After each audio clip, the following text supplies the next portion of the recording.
In Matthew chapter 24 of your Bible, Jesus Christ was asked in a private conversation by his disciples, what would be the sign of his coming and of the end of the age?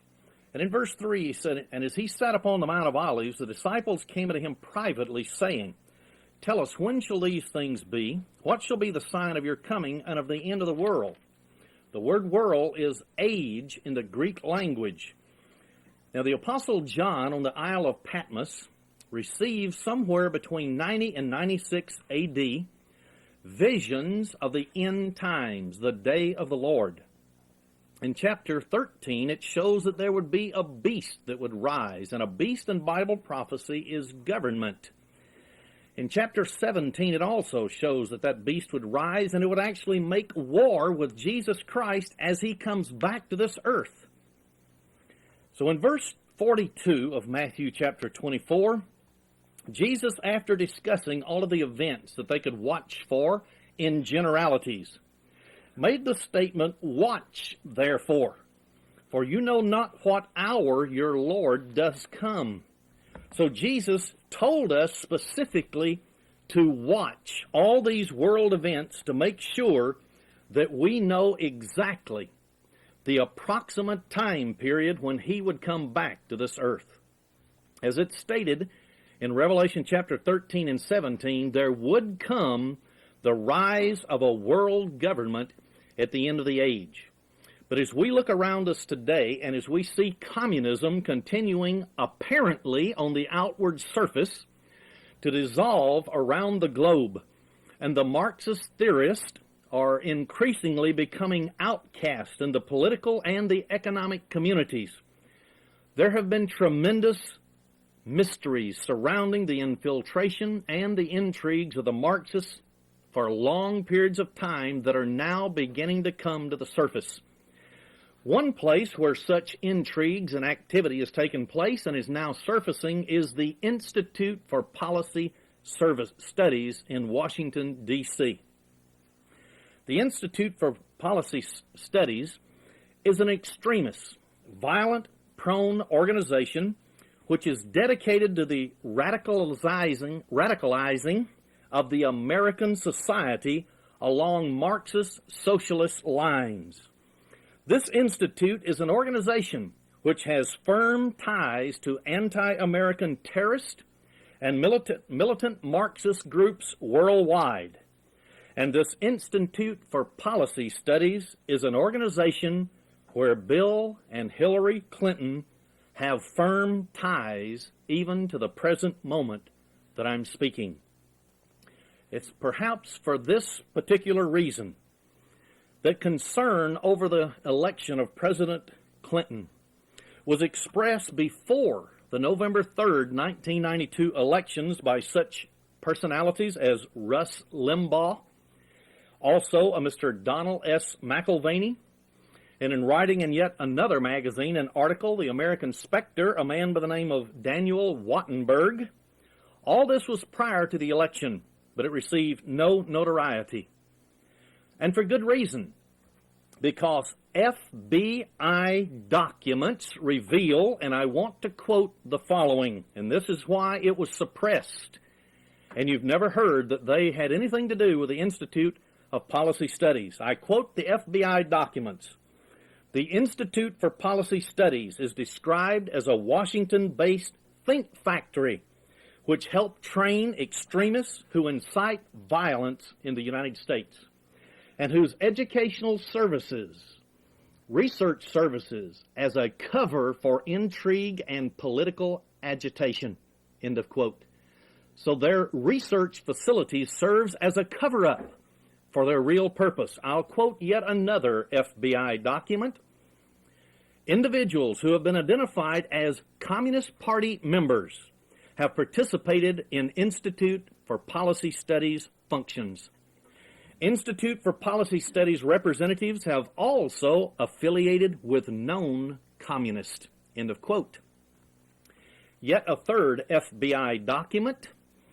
Carl Hess is publicly described as a researcher for the Institute of Policy Studies. Hess has stated that he sees no alternative but to use violent tactics to destroy the United States government. End of quote. Yet another FBI document. The Institute for Policy Studies apparently exercises considerable influence over the new left, that is, socialism and communism, and may have as its goal the destruction of the United States government. End of quote. Hillary Clinton funded this pro-Marxist Institute for Policy Studies, which the FBI has investigated for murders, espionage, terror bombings, and kidnappings, and an Institute of Policy Studies personality who advocates Marxist principles is not only one of Bill Clinton's closest friends, but is now one of his top advisors also. His name is Derek Scherer. I'll hold up a photograph of Mr. Scherer, and the topic of this particular article is Clinton's economic comrade, Mr. Derek Scherer, and he advocates a Marxist socialist form of government. Now, he will be one of the top economic advisors, and their economic program will be called Economic Democracy. Bill Clinton's appointment of Scherer was no fluke. It was not an accident. For as Mr. Rush Limbaugh observed, quote, Scherer, who is about as leftist as they come, is one of Clinton's closest and cleverest friends, end of quote. Scherer's sister, Brooke, is Hillary Clinton's traveling companion, end of quote. All these documents that I will be mentioning will be at the end of the videotape so you can see it and look them up for yourself. As I'll show as I progress in this message, Clinton's close friend, Mr. Derek Scherer, has not only been a member of the Subversive Institute for Policy Studies, but is also a very prolific advocate of Marxist socialism and is ardent in his open praises for life in communist countries. Scherer has long proposed that America's free enterprise system should be dismantled and that businesses should be controlled by powerful socialistic planners instead of the way it is today. In addition, in a 1980 book which he authored, Scherer confided that he and others were planning to so influence the Democratic Party that a president sharing their Marxist socialist views could soon be elected. That was 1980.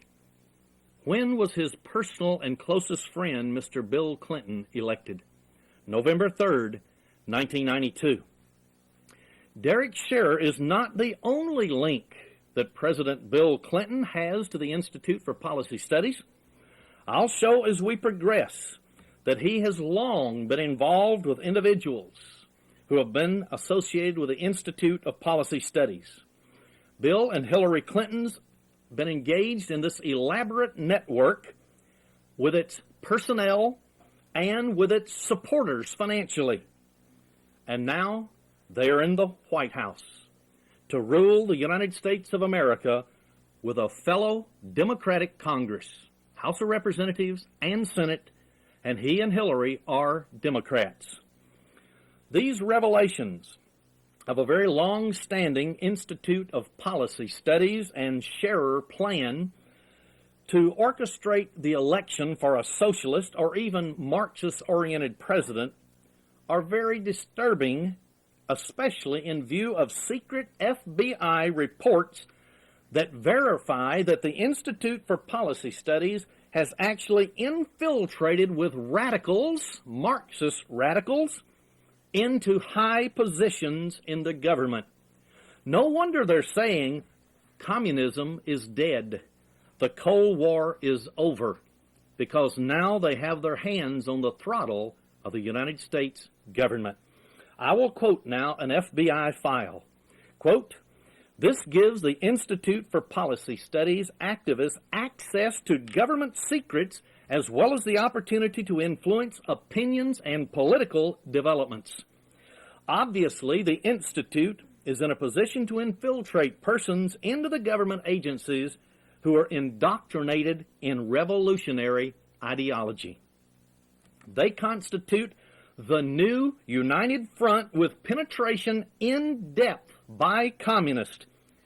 In effect, Institute for Policy Studies Director Arthur Waskow's outline is an entire framework of a shadow government with shadow institutions. End of quote. Another FBI file, I quote, an Institute for Policy Studies, working paper. Here's the caption, according to the FBI files. Proposal for a 5-year plan for radical reconstruction is said to delineate the radicalization of United States society through the creation of counter structures. I want to pause in the middle of this quote from the FBI. Remember when Mr. Bill Clinton came into the office of the presidency? The media blew up the idea that he was overwhelmingly put into the office by a landslide vote of the electoral. Well, the electoral vote is not the popular vote. He only made it by 2.75% of the popular vote over George Bush. So he is not a mandate for change. And yet now the very people who laid the groundwork and have been preparing for a Democratic president with a Marxist socialist viewpoint has now been ushered into the presidency of the United States. And his very best friend and economic advisor, and after all, Marxism is economics, is now in the White House. I'll continue the quote. It was further denoted, these individuals are instructed that they must work from within the establishment, but while doing so, not lose sight of their basic radical beliefs. End of quote. One more FBI file. Quote, one of the Institute for Policy Studies' most active fellows is Dr. Arthur I. Waskow. The radical anti-war leader was one of the Institute's supported revolutionaries that met last June in Milwaukee to plan the coming April-May demonstrations designed to disrupt Washington. Since its inception, the Institute for Policy Studies has tried to disarm the United States and fought military defense. The think tank also trained bright young college graduates to take positions on congressional staffs and government agencies to push the Institute's radical policies. The Justice Department, IRS, and congressional files show that the Institute channeled its funds and talents in building the anti-war movement. That was back in the 60s. And helping leaders of some of the most violent demonstrations and protests since 1963. End of quote. I'm laying a background from the back in the 1960s because that is the time when our new president, Bill and his wife, Hillary Clinton, came on the scene. The Institute for Policy Studies group, which Hillary Clinton actually funded and from which Mr. Bill Clinton draws talent to go into the White House, was originally formed in 1963 with $1 million grant from Samuel Rubin Foundation. Rubin was a member of the elite Comintern of the Communist Party founded by Lenin himself. This man came to the United States to help foment revolution here. Rubin was what was called a Red Russian. He was a communist who fled to the United States for greener pastures during the Bolshevik Revolution, during 1917 to 19. He actually stole a white Russian, that is an anti-communist. That was the term, a red Russian or a white Russian. Either you were for communism or against it. A man by the name of Fabergé, his family trade name. By stealing his family trade name, he came to America and set up a cosmetic business. And he made millions and millions. Rubin accomplished this with the help of another famed American billionaire by the name of Armand Hammer.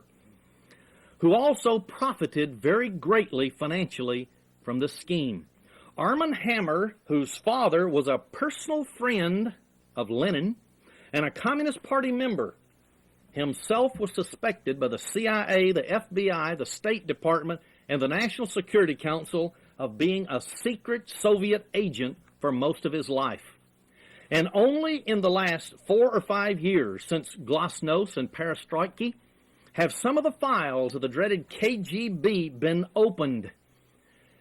And a recent issue of the Soviet publication, Izvestia, confirmed that Armand Hammer was the bagman who actually carried cash from Lenin to the United States in order to start up and fund the United States Communist Party.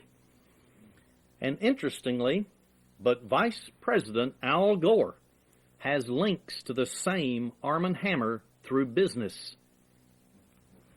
We'll document that at another time. So Armand Hammer was helped by another communist comrade by the name of Samuel Rubin to take off and abscond with the anti-communist Fabergé's family fortune, which actually was the money that funded the beginning of the Institute for Policy Studies. The Fabergés finally fled to the United States themselves, and they set the record straight by putting ads in newspapers. And I quote, "My family took part in the fight against the Bolshevik takeover. My father, Alexander Fabergé, participated in the so-called Officers' Revolt of Moscow in the early days of the revolution, while 2 of Agathon Fabergé's son fought with the White Army." End of quote. So he tried to set the record straight that he was against communism.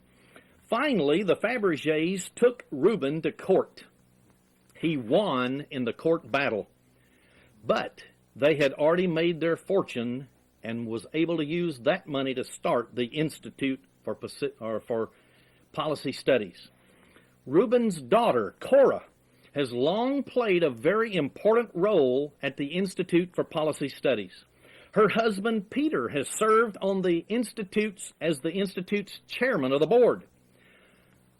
While leading the Institute, Cora, Rubin's daughter, made a number of wartime trips to North Vietnam, openly aiding the enemy there.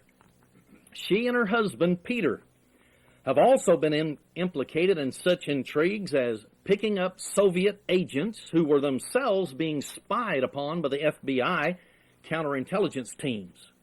So the Institute for Policy Studies has a very damaging name, and it is mixed with Marxism, socialism. Now, the FBI records show that the Institute personnel are linked to, quote, pro-communist and anti-United States SDS group. That's the Society for Democratic Socialism. Anyway, they were also linked, according to this FBI report, to the Weathermen, a terrorist group. They were also linked to the Communist Progressive Labor Party. Remember the riots in Los Angeles in 1992? At 3 a.m. in the morning, a reporter who was directly reporting from the Los Angeles riots fed the information to the some radio station in Chicago, Illinois. And they announced that this was a 50,000-watt station, and they announced that the Progressive Labor Party was handing out pamphlets and agitating and calling for further violence. So are they gone and gone by the boards as of 1963 and 66? No, in 1992 they were alive and well. So is communism dead, or are they trying to fool us? The FBI has compiled 2,705 pages of information of how the Institute for Policy Studies is a violent and subversive organization. This information was received because of the Freedom of Information Act. But the FBI censored about 962 pages as too sensitive to give out to the public. But of the 1,743 pages that were received, even some of that was blacked out. so that you and I could not know the whole truth. But it was still so obvious from all the documents that the Institute for Policy Studies and its personnel are generally acknowledged to be conducting violent crimes and endangering the people of the United States and its government. Mr. Arthur I. Waskoff of the Institute's Board of Trustees was specifically cited in one secret FBI study. Under the headline of Violence, Waskow was quoted advocating creative disorder, including looting and burning in the United States, while advocating sending aid to North Vietnam during that war. A Harvard historian by the name of James L. Tyson was also a veteran of the CIA's preceding organization called the OSS. He drafted a chart tracing control of the Institute for Policy Studies through the Cuban DGI intelligence service directly to the Soviet KGB chief.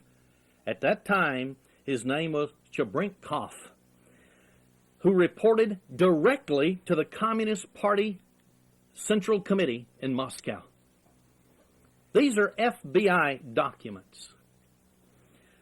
The pro-Marxist agitations of the Institute, their leaders, Cora and Peter Weiss. I've already mentioned some of it.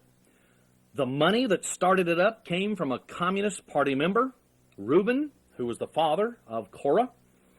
The Institute was actually founded and initially directed by two other persons, even though Rubin funded it, and later his daughter Cora took over. But initially there were two men, Richard J. Barnett and a Marcus Raskin, who controlled the Institute for Policy Studies. Raskin has utilized the Institute's resources to help the Soviet KGB assassinate important Americans and Britons, while Barnett used his Institute status to personally assist and aid communist leaders from Central America to Asia. So they're definitely linked. And all this is from the FBI documents that was not censored. During the Vietnam War, the Institute co-founder, Mr. Barnett, traveled to North Vietnam to greet top communist leaders, and there went on record as a violent supporter of communism who actually, quote, despised the philosophy of the United States, end of quote. Now I'm going to make another quote from an FBI file. Barnett was reported by the North Vietnamese to have said at a rally in Hanoi that the Vietnamese are fighting against the same aggressors that we will continue to fight in our country, end of quote.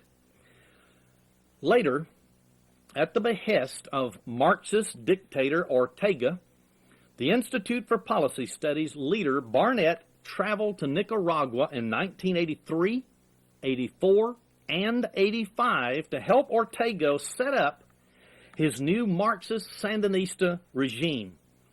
While there, Barnett actually stayed at the home of the secret police chief, Thomas Borg. Borg, according to FBI documents, I quote, works hand in glove with the Cuban DGI intelligence and is responsible for the execution of hundreds of political prisoners. Borg has personally received Institute of Policy Studies fellows, such as Richard Barnett in his home in Managua. In addition to that, Borg actually directed the extermination of thousands of Mesquite Indian men, women, and children who opposed the advancement of communism in their country. It's also important at this time to stress that the Institute of Policy Studies co-founder Richard Barnett was not in Nicaragua just as a tourist, but he was there as an instructor to Nicaragua's new ruling Communist Party. Now, another quote.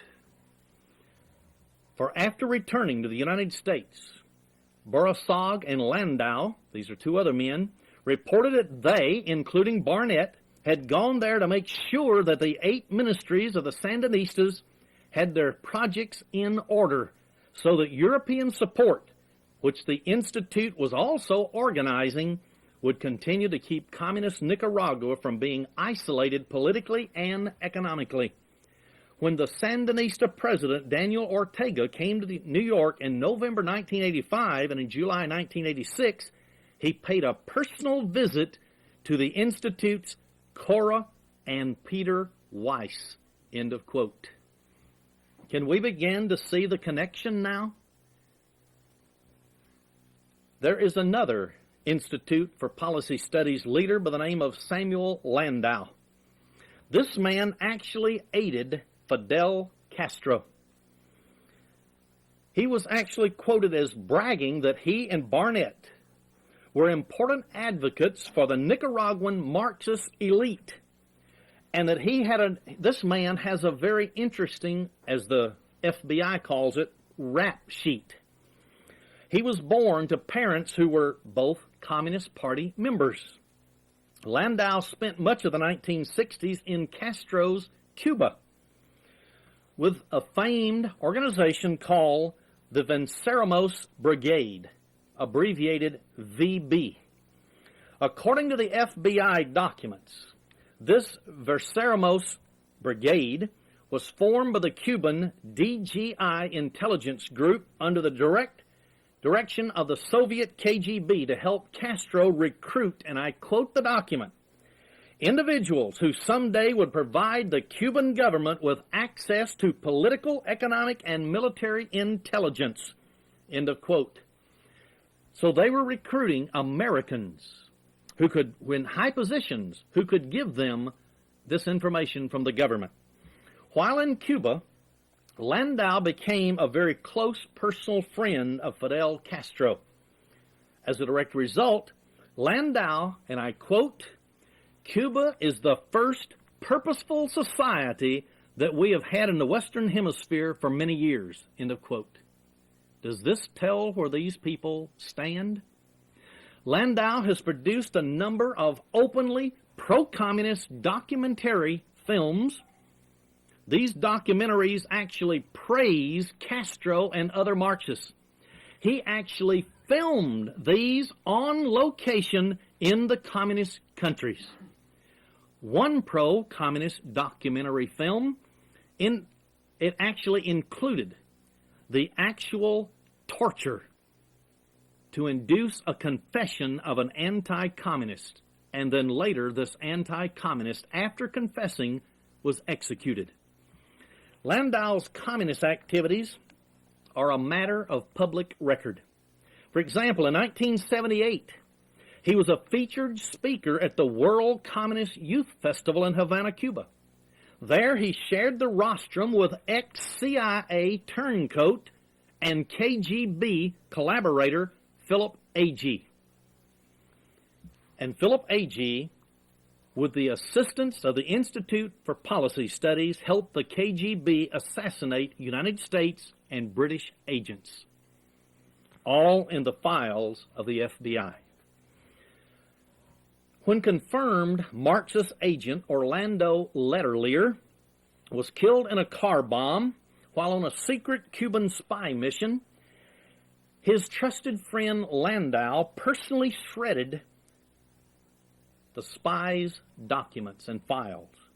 According to Landau, he shredded these documents, quote, to ensure that materials that could compromise the Chilean resistance would not fall into the hands of the FBI, end of quote.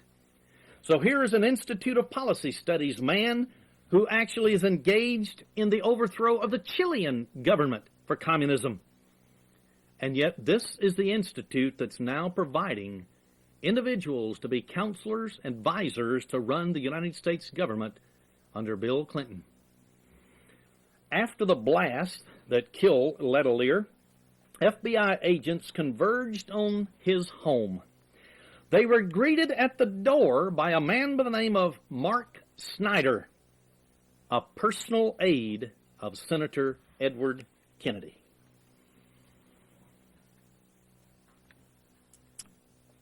There was another leader by the name of Raskin of the Institute for Policy Studies, who actually helped to assassinate our own FBI agents in foreign countries.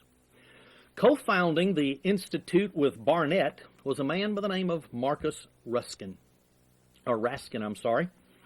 Raskin appeared to be a true Marxist, according to FBI files.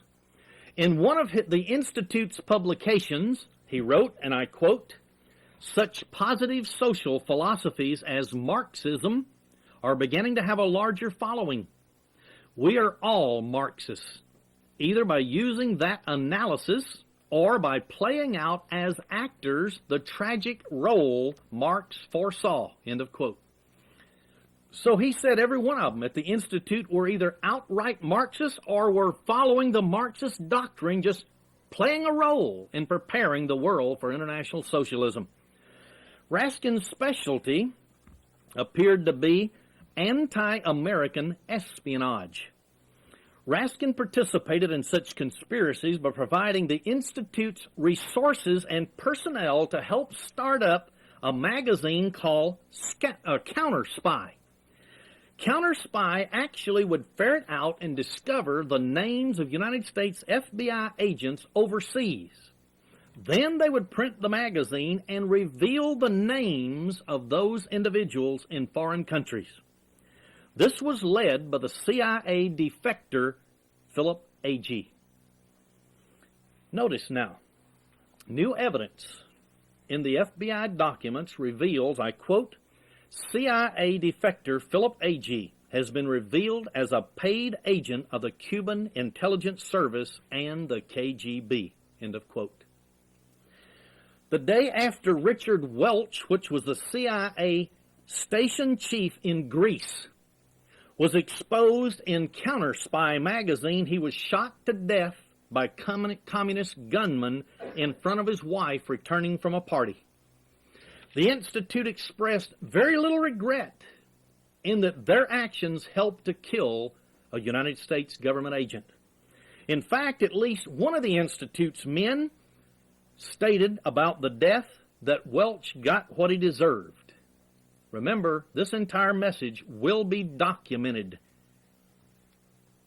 CIA Director William Colby personally blamed these Institute collaborators for Welch's murder. But apparently they couldn't find enough hard evidence to prosecute in the courts. CIA Chief Robert Welch was not the only American to suffer violence due to the Institute of Policy Studies' collaboration with foreigners. 2 days after an agent in Jamaica was similarly fingered in Counter Spy magazine, the agent's home was machine gunned. When 13 U.S. agents in Nicaragua were compromised by their names being printed in Counter Spy magazine, their families received death threats and had to be evacuated. And the naming of 2 British agents in Poland resulted in the murder of both of them in less than 24 hours. After AG's spree with this Counter Spy magazine was suspected of beginning to cause the murder of so many agents, Britain began to deport AG. At his appeal, the Institute for Policy Studies flew a high-level representative to England to plead AG's case. AG was finally deported anyway, and the Institute helped resettle AG in Holland. The Institute continued to defend AG's activities and assigned additional Institute for Policy Studies personnel to serve on the advisory board and as production manager of Counter Spy magazine. All of it documented.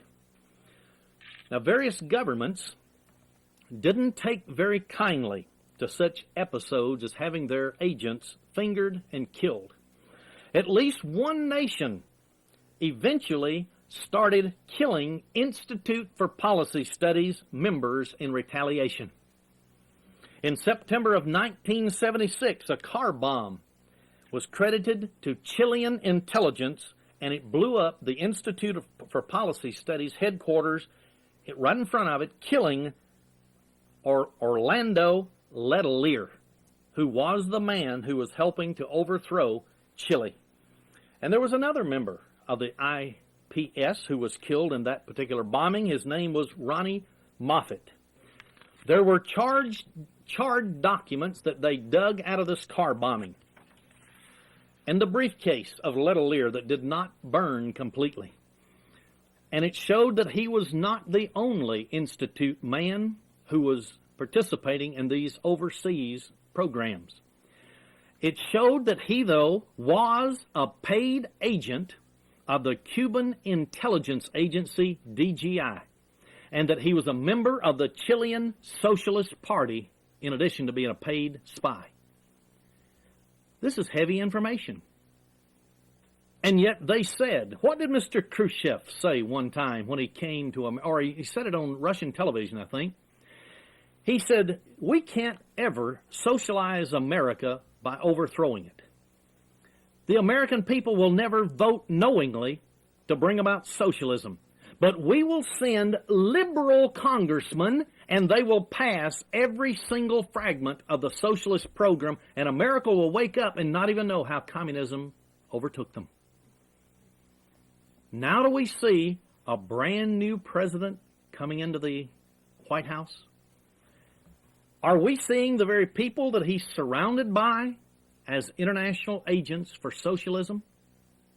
And with all this information, is communism really dead? Or is it only a change of the name to cover the guilty? The Institute finally replaced Letelier after the car bombing with another person by the name of Tariq Ali. He was a leader of the Trotsky Fourth International of the Communist Party. And due to his own crimes of terrorism, was even barred entry into the United States and 7 other countries. I will show that members or patrons of new President Bill Clinton's advisor, Derek Sherer's Institute, have been implicated in a number of politically motivated criminal activities, including conspiracy to kidnap the United States Secretary of State, treason, bombings, espionage, and murder. Institute personnel have firm links with a number of key terrorist groups around the world. Institute men Joe Stork, Iqbal Ahmad, and Fred Halliday, for instance. These are firmly placed within the Middle East Research and Information Project, which supports Arafat's PLO in the Middle East. And Arafat has always been a direct communist agent and going and traveling to Moscow for orders. And this Middle East Research and Information Project has ties to the terrorist group that murdered the 11 Israeli athletes at the Munich Olympics. Of those 3 individuals, though, Iqbal Ahmad appears to be the most notorious according to the FBI documents. He has the distinction of being indicted for conspiring to criminally kidnap the United States Secretary of State and planning to blow up the United States Federal Building. And one secret FBI memo charges, and I quote, individuals suspected of involvement in the bombing of the information office of the Rhodesian Embassy and Portuguese Embassy in Washington, D.C. on 8/29/70, and the attempted bombing of the Portuguese Embassy Annex on 8/30/70 have closely associated with the Institute for Policy Studies. 2 current Bureau fugitives who are New Left activists, all capitalized, New Left meaning communist activists, wanted for participation in a bank robbery and a murder on 9/23/70, had Institute for Policy Studies contacts. A weatherman fugitive, and their names are all deleted by the FBI, was reported to have visited the offices of the Institute for Policy Studies on 12/8/70. End of quote.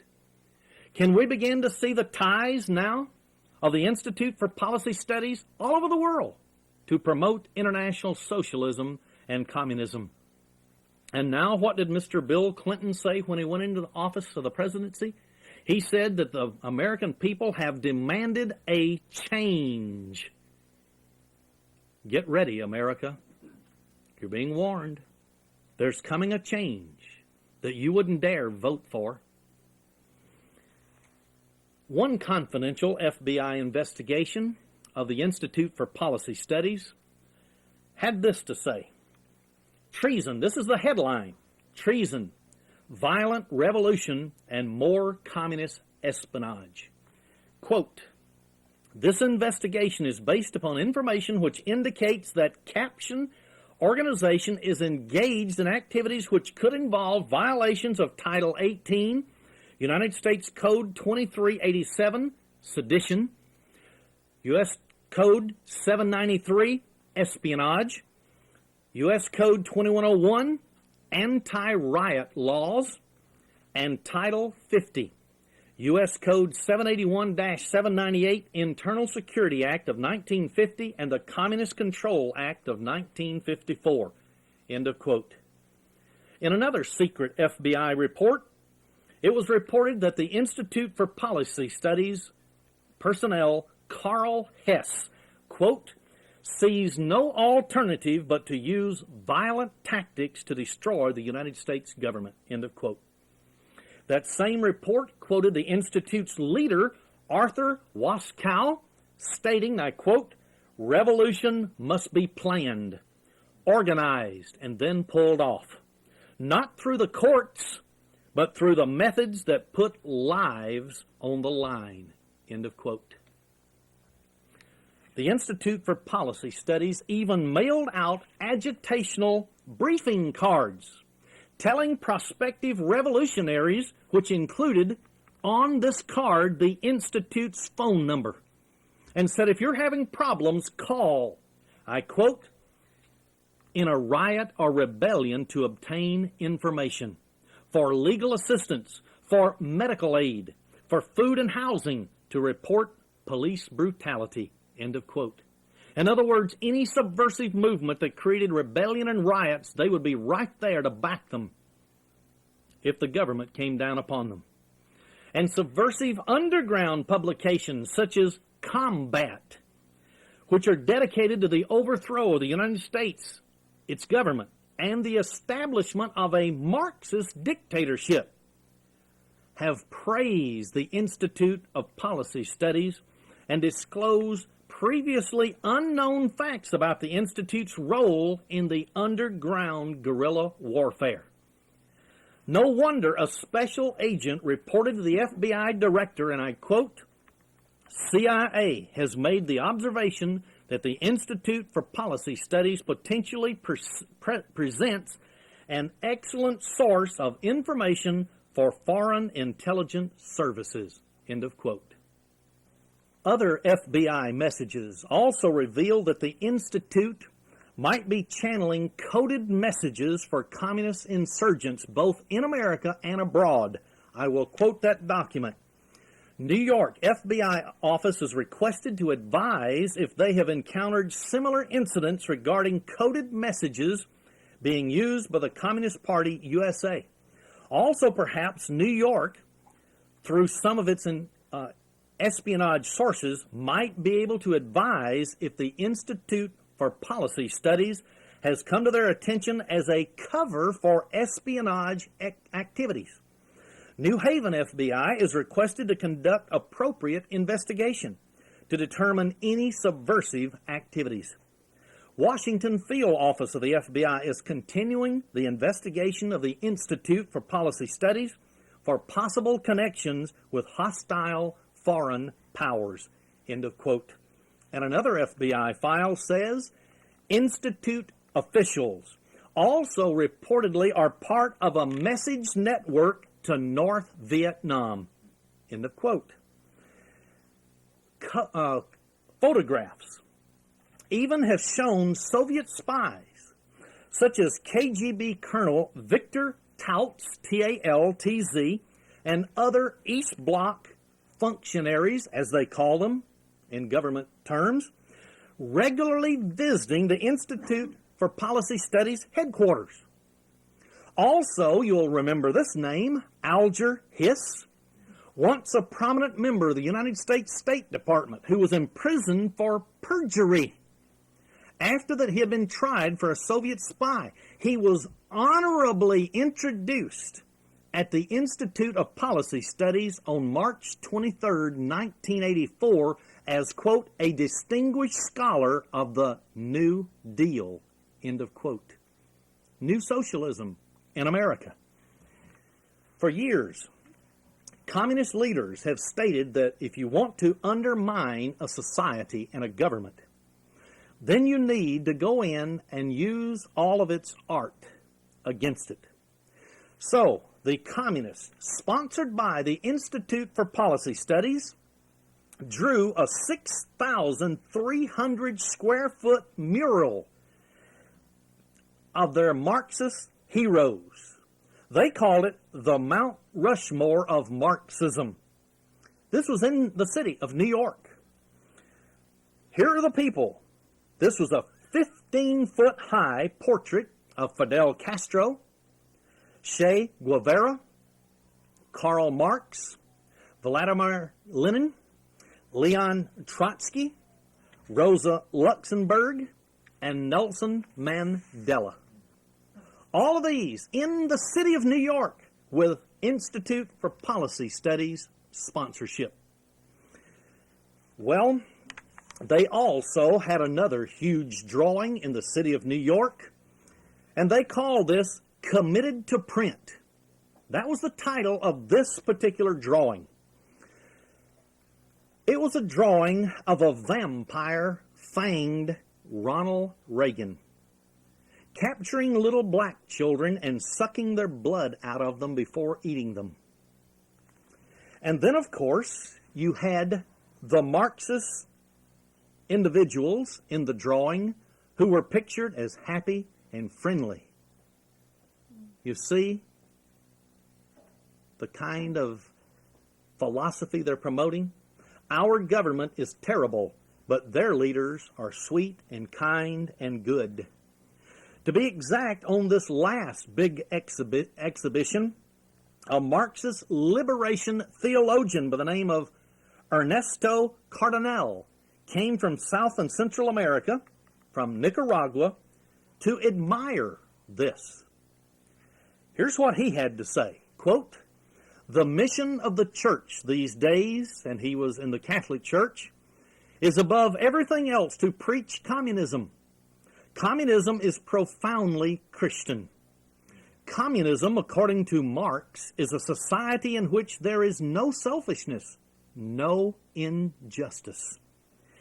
It is the same as what Christians understand as the kingdom of God on earth."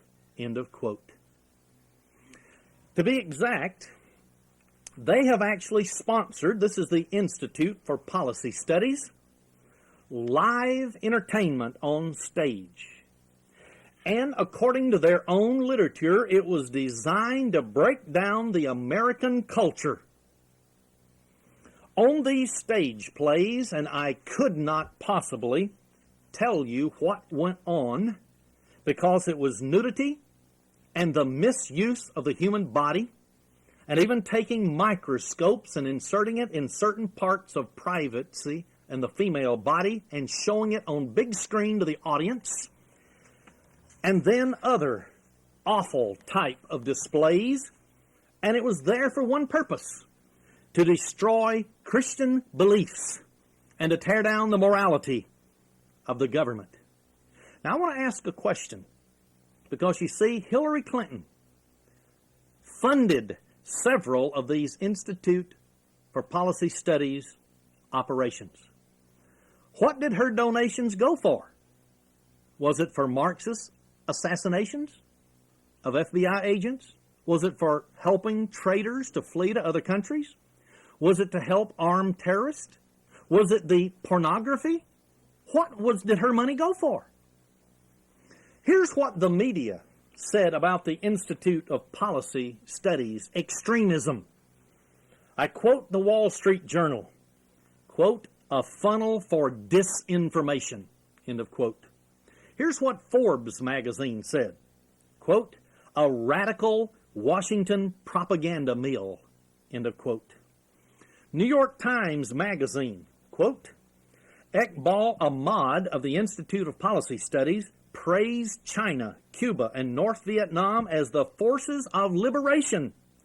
Barnett, remember he was one of the co-founders, and some of his colleagues have also praised post-war Vietnam and Cambodia under Pol Pot, end of quote. What happened in Cambodia and Vietnam? They exterminated half the population, and they resettled the rest out of the big cities onto the farms. Here's what the Herald of Freedom had to say, quote, an internationally active Marxist think tank pressing for a revolutionary world and United States. The Institute for Policy Studies programs include lines favorable to the Soviet camp and the multitude of Soviet-backed terrorist national liberation movements in Africa, Asia, and Latin America, end of quote.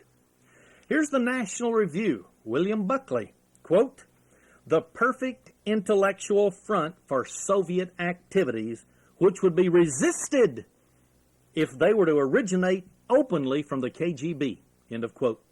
So anybody that knew that it was a communist movement would reject the Institute for Policy Studies, all of their programs. And yet, because they do it in sweet-sounding terminology, instead of Marxist economy, they use the phrase something like economic democracy. Same thing, but they just cover up the truth. There have been entire books written against the Institute for Policy Studies, many believing that a best-selling novel called The Spike, it was written by an intelligence expert by the name of Robert Moss, and it was co-authored with a Washington Times editor by the last name of Borchgrave. Many believe that this was an attempt by these men to make the public aware of the Institute for Policy Studies. In their book, the United States government was actually overthrown with the aid of a group, and this was a fictionalized name, the Institute for Progressive Reform. This fictitious book paralleled everything the FBI documents showed about the Institute of Policy Studies, including names of individuals, their real names. This was so alarming to some government and congressional officials that they created a committee and took testimony from one of the authors. And there was a nonfiction publication that was written about this institute. The foreword was written by a Dr. Rael Jean Isaacs. The book was called America the Enemy, Profile of a Revolutionary Think Tank. Here's what was stated, quote, Institute of Policy Service or Studies writers see contemporary America as the enemy, the brutal exploiter, the tyrant, both at home and abroad. Only revolutionary action, including guerrilla politics, will transform America into what it should become. Among other things, this means the unilateral disarmament of our military and intelligence services. Isn't that exactly what all of our treaties that are being signed by our presidents with the Soviet Union, former Soviet Union? And yet, we are dismantling our own apparatus militarily, but theirs, they're not destroying. And they'll not allow any of our observers to make sure they destroy their equipment. I'll continue. They want the destruction of the capitalist system, and particularly the multinational corporation, and the drastic reorientation of our schools and universities. Let me interject something again. In 1979, was it Mr. Bill Clinton, then governor of the state of Arkansas, that created the governor's school and began to reorient teaching and break down the values of Christianity and began to train young people, the brightest and the best, in Arkansas to become leaders in the New World Order? Yes, it was, and we've got it all documented. We've put it on television.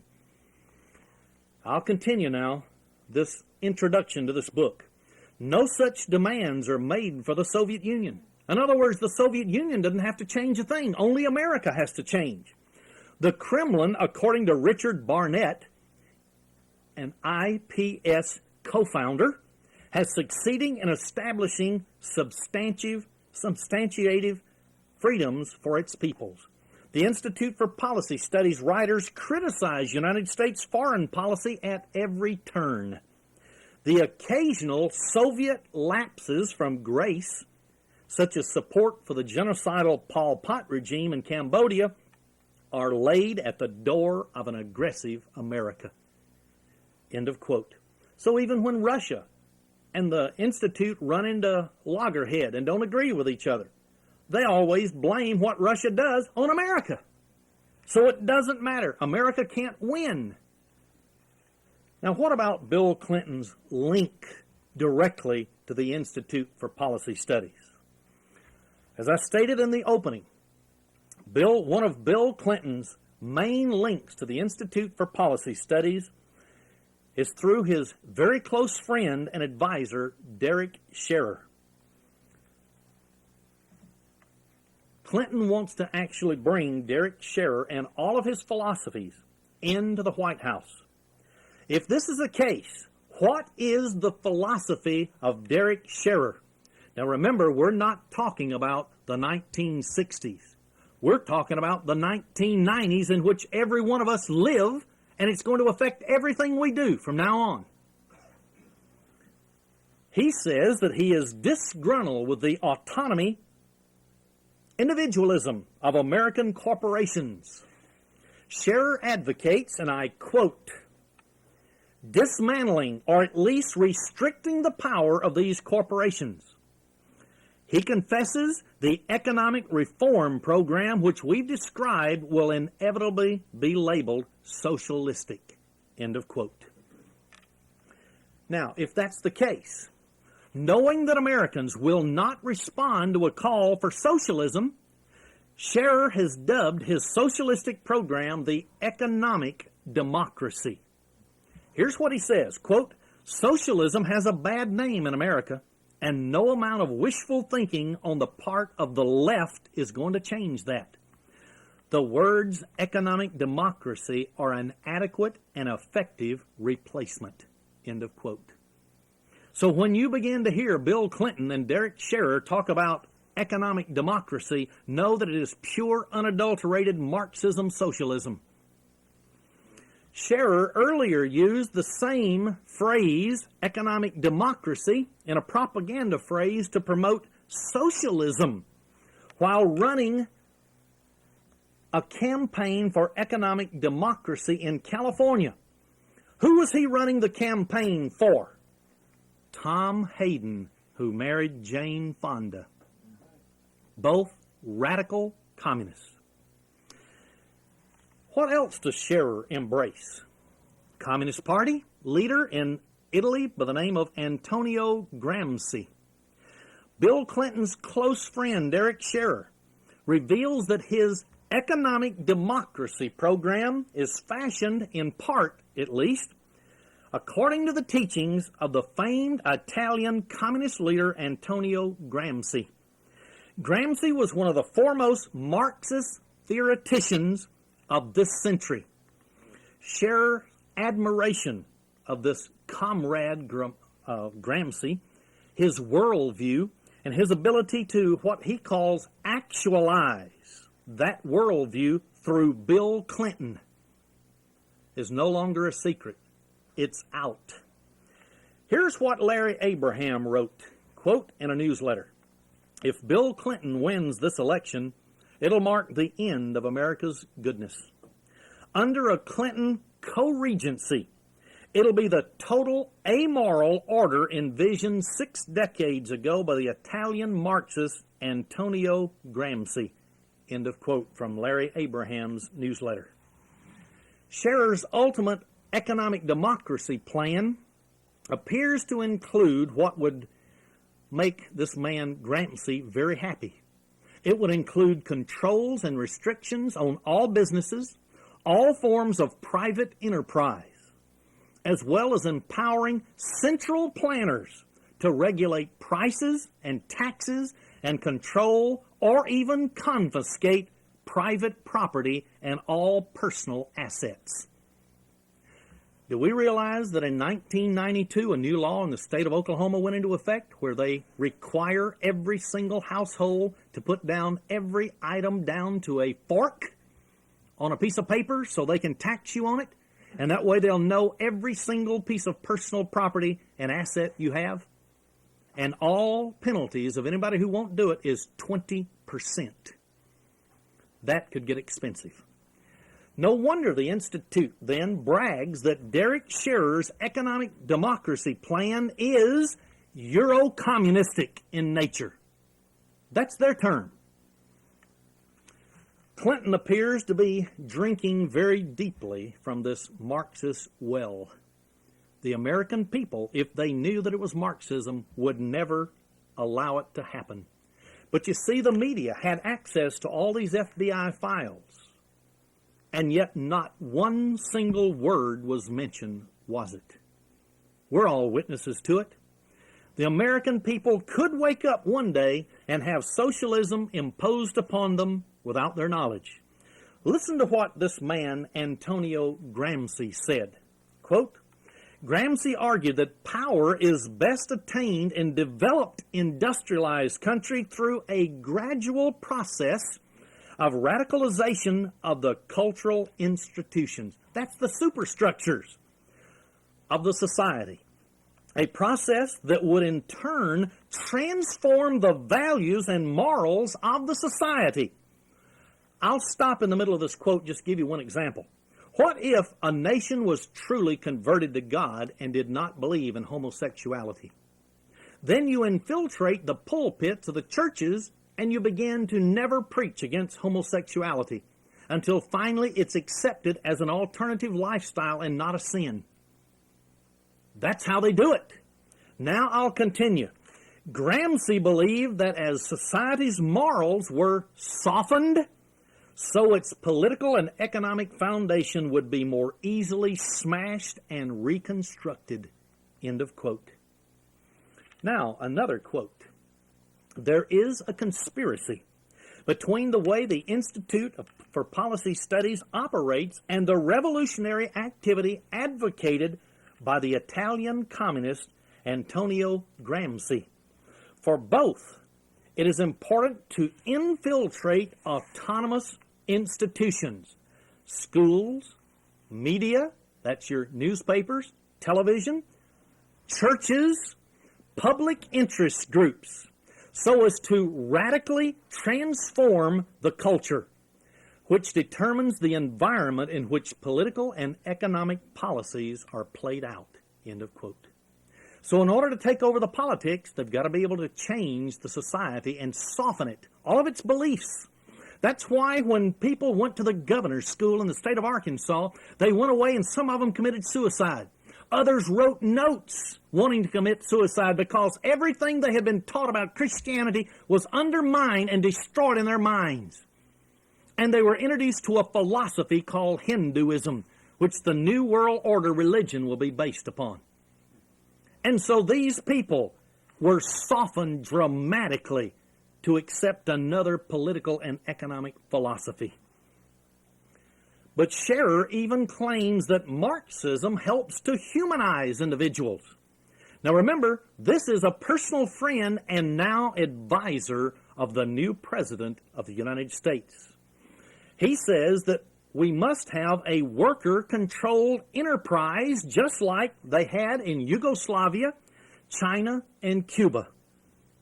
He said that life under communism was good. I quote, Marxist economic and social philosophy was and is an attempt to humanize economic and social life.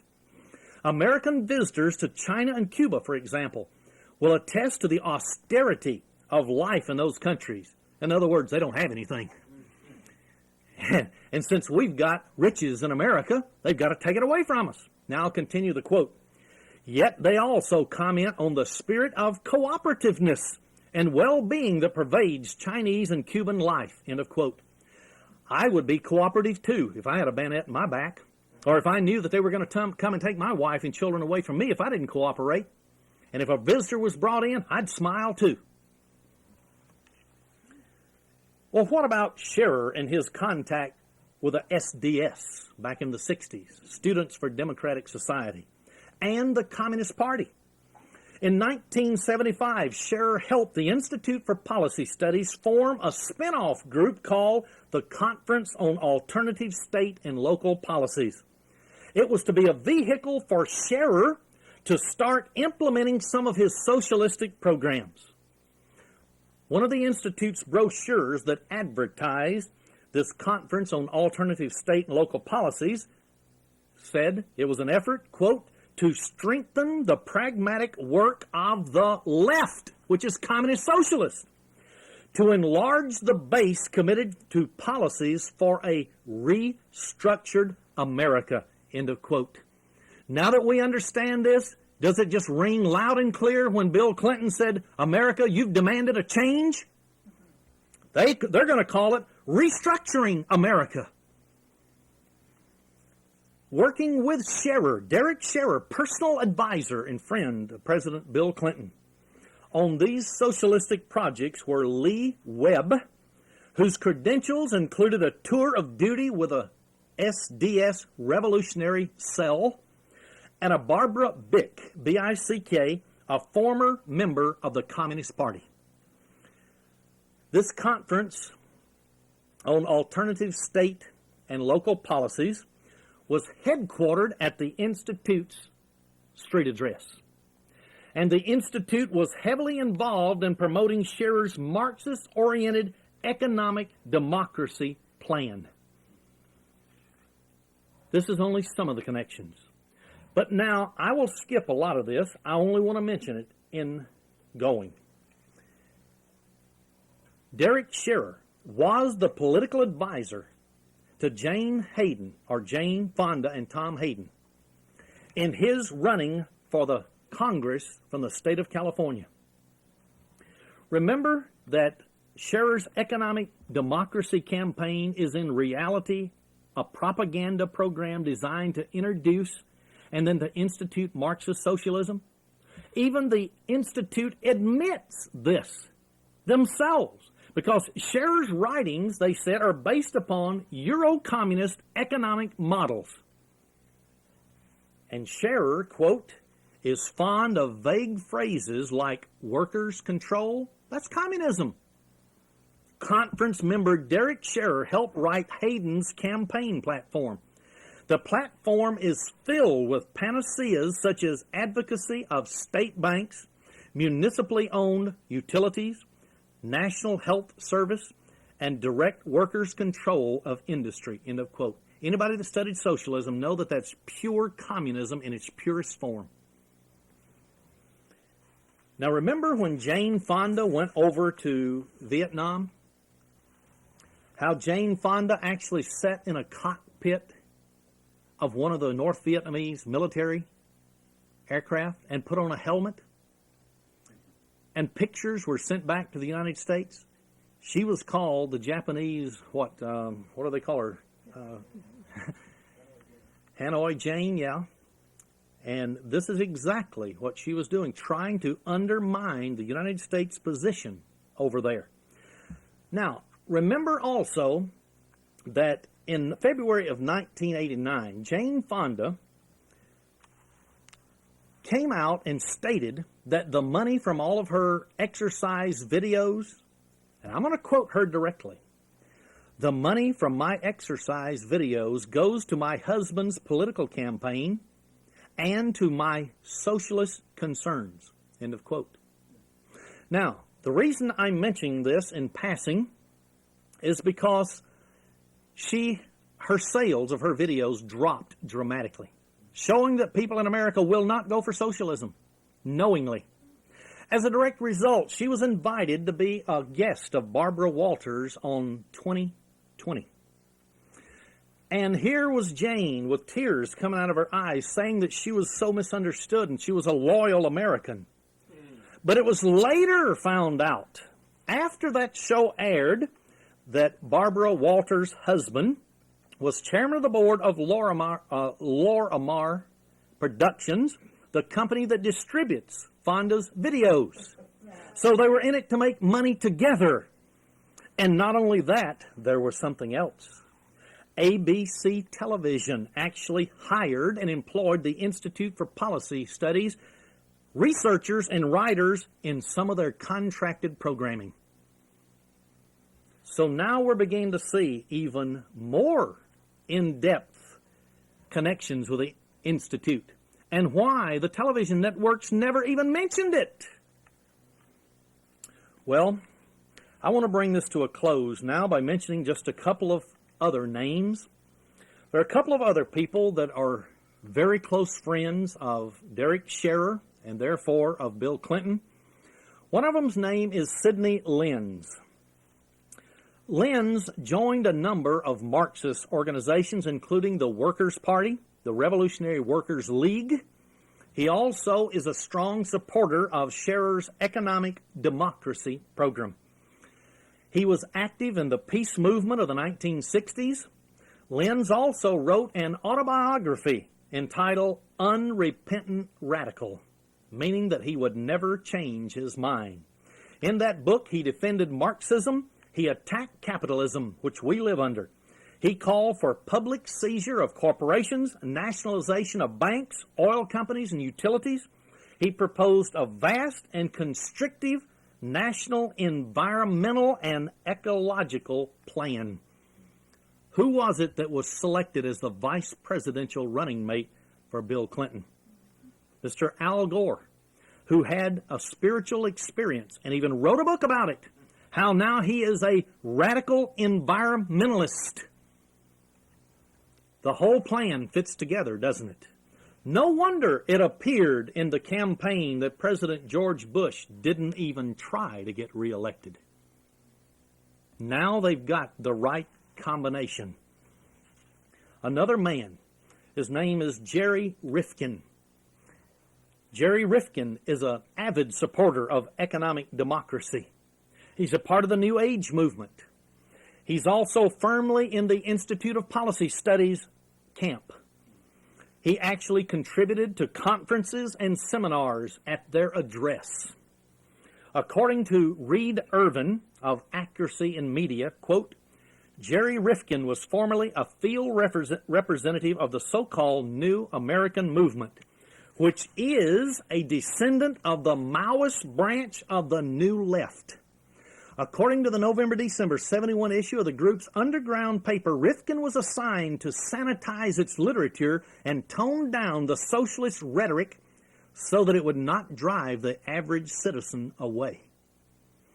In this paper, Rifkin laid out the blueprint, offering it as a means by which the American revolutionary heritage could be used as a tactical weapon by the left to move the people toward acceptance of the doctrines of Lenin, Mao, and Che Guevara, and the struggles of all oppressed people of the world.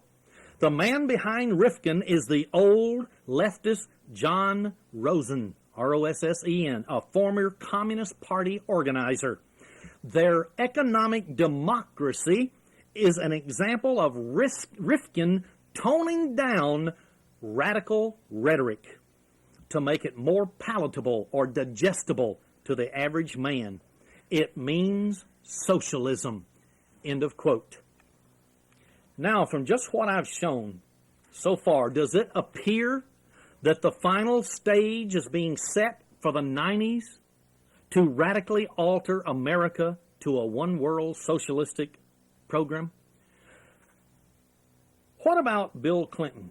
What about some of the people that he now is putting up to be cabinet members? There is a Mr. Leon Panetta, a Lee Aspen, and Anthony Lake. Mr. Leon Panetta, a Democrat from California, is probably going to be proposed for the White House's Office of Management and Budget. Probably. He may not, but what if he is? Les Aspen, a Democrat from Wisconsin, as possibly the new Secretary of Defense. It's very interesting that these are Institute of Policy Studies admirers. On April 5th, 1983, the Institute threw itself a large 20th anniversary celebration to brag about all the activities and new funding that they had received, new projects they were undertaking. On the committee to put it together was none other than Leon Panetta, Democrat from California, and Les Aspin, Democrat from Wisconsin. And then there was Anthony Lake also, who was a part of this operation. All of these people, according to their own voting in Congress, shows that they have a pro-Marxist background. What about Stephen Solars, Patricia Schroeder from Colorado, and Timothy Wirth, W-I-R-T-H, from Colorado? On November 5th, 1992, a Reuters news press dispatch discussed additional possible selections of Clinton's cabinet. That dispatch actually stated that he was considering a Democrat from New York, Stephen Solars, for the Secretary of State, Patricia Schroeder, Democrat from Colorado, for Secretary of Defense, Timothy Wirth, W-I-R-T-H, Democrat from Colorado, for the Secretary of Interior. Solars has favorably commented on the Institute for Policy Studies, and Solars' aide, Suzanne Butcher, recommended the Institute as a valued authority on human rights issues. Schroeder was listed among the Institute's as helping organize its 20th anniversary party, right along with Aspin and Panetta. Schroeder followed the Institute for Policy Studies' demand and voted against the Intelligent Agents Identities Act. It was designed to prevent FBI agents and former agents from revealing FBI names overseas and protect their identity. She voted against it so that it would not be illegal to tell who they were. Schroeder also worked closely with the Institute for Policy Studies supporters such as Don Edwards, Democrat from California, and hosting a delegation from the World Peace Council, which is, according to FBI documents, a Communist Front organization.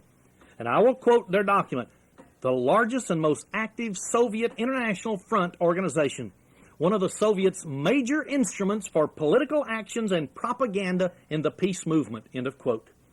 Schroeder is listed as a firm supporter of the Institute for Policy Studies personnel by the name of Gal Alperovitz. His program, along with Derek Scherer's, their economic democracy plan. Mr. Wirth served with Schroeder on the Institute's Gar Alperovitz pro-economic democracy thrust. All this is documented by the FBI. So I want to ask a question in closing now. Is the decade of the 1990s going to be the final push to radically restructure America to enter us into the New Age movement, the one world government? I believe it is. I believe all the personnel are in place. All they have to do is continue doublespeak. Say one thing and it means something else. Say economic democracy and it means Marxism, communism. Fool the American people, because since they control the media, not a word of this will get out except by a few private broadcasts such as ours. In Revelation chapter 17, it shows that when this end-time system rises, it will last, according to chapter 11, 3.5 years, in its full program. But in chapter 17, it does show that Jesus Christ will return to this earth.